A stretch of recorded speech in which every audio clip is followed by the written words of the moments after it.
अस्सलामुअलैकुम मेरे प्यारे प्यारे viewers, welcome to my channel Imrana art studio.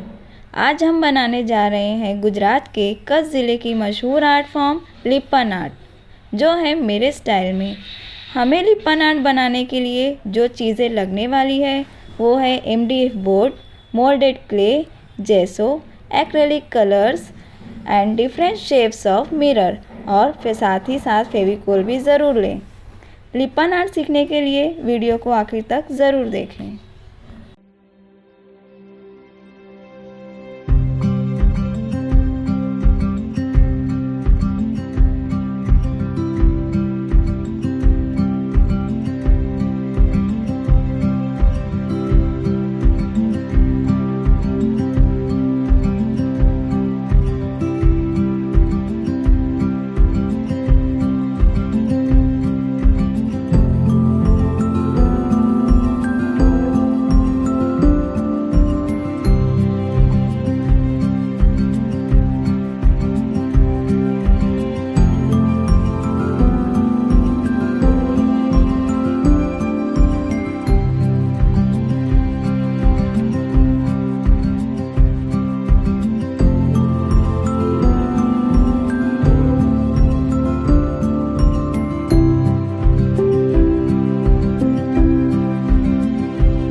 Lippan art की ब्यूटीफुल डिज़ाइन से आप अपने घरों की दीवारों को और खूबसूरत बना सकते हैं।